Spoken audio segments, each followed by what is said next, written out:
দিয়েছেন, খুব সুন্দর। আপনি একটা মানে আমার মানে বিষয় নিয়ে অল্প একটা ভিডিও বানাবেন যে আমি পরীক্ষা দিয়ে সফলতা হতে পারি না। তাহলে এর বিষয়ে যদি কোনো কোরআনে আমল থাকে তাহলে আপনি বলে দিবেন। তা আমি বাইরে বলি যে আল্লাহ রাব্বুল আলামিনের মানে আল গ্রন্থ যেটা কোরআন, সমস্ত রোগের সেবা বলা হয়েছে, অথবা সমস্ত কামের একটা বিখ্যাত একটা কিতাব বলা হয়েছে। তো যাই হোক, আলহামদুলিল্লাহ, আপনি খুব সুন্দর প্রশ্ন করছেন। তো আমি যথাসম্ভব কোরআন ও হাদিসের থেকে আপনাদেরকে আমি ধরেন এই বোঝানোর চেষ্টা করব যে আমার আল্লাহ রাব্বুল আলামিন এর বিষয় নিয়ে কোরআনের ভিতরে কি বলছেন। যারা কোরআন পড়া পড়েন আলহামদুলিল্লাহ খুব সুন্দর, মানে ভিডিওটা মানে কেটে দিবেন না, পুরো ভিডিও দেখবেন, নইলে বোঝা আপনাদের জন্য অসুবিধা হবে। তো যাই হোক, সর্বপ্রথম সূরা তাকবীর, সূরাটার নাম মনে রাখবেন যে সূরা তাকবীর।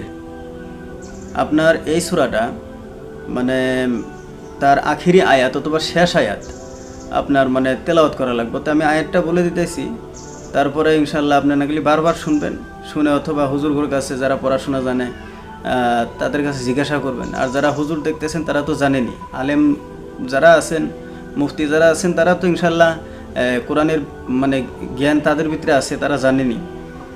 তো যাই হোক, ইনশাল্লাহ আমি শুরু করি। সর্বপ্রথম এই সূরা মানে আপনি তেলাওয়াত করা মানে নিয়মটা মানে আগে শুনেন, আমি সূরাটা মানে আয়াতটা আমি পরে বলে দেব।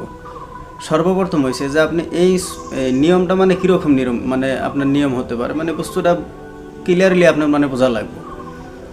সর্বপ্রথম হয়েছে যে এই সূরা তেলাওয়াত করার আগে, এই আয়াতটা তেলাওয়াত করার আগে আপনার ধরেন সর্বপ্রথম 3 বার দুরূদ শরীফ, 3 বার ইস্তেগফার, অথবা এই সূরার অংশহানি তেলাওয়াত করার পরে ফেরা আবার পুনরায় আপনার 3 বার দুরূদ শরীফ, 3 বার ইস্তেগফার আপনি মানে এই মানে পড়বেন।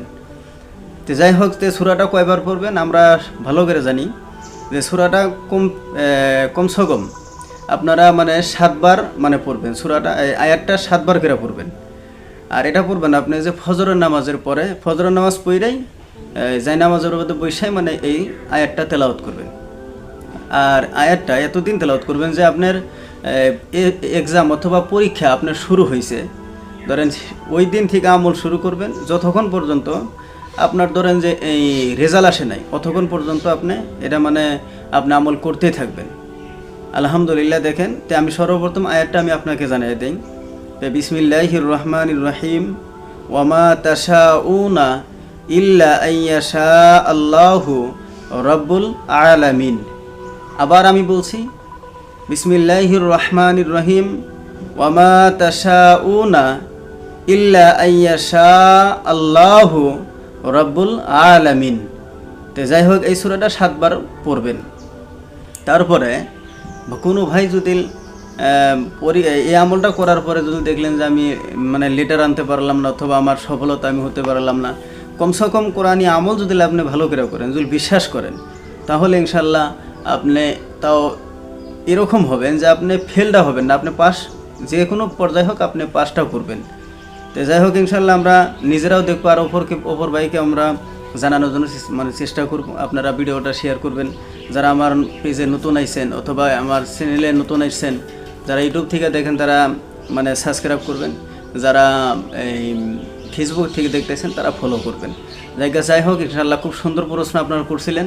আমি ইনশাল্লাহ আপনাদের প্রশ্নের জবাব আমি দিয়েছি, আমরা আমল করবো সবে। আর খাস করে যদি আপনাদের কোনো স্বপ্নের ব্যাখ্যা অথবা রমজানের বিষয় অথবা আপনার এই ইসলামের বিষয়ে কোনো প্রশ্ন থাকে, ইনশাল্লাহ আমার এই মেসেজ করবেন অথবা কমেন্ট করবেন যে হুজুর আমার এর বিষয়ে জানা মানে লাগছিল। ইনশাল্লাহ আমি যথাসম্ভব আমি আপনাদের মানে ইনশাল্লাহ আমি জানাবো।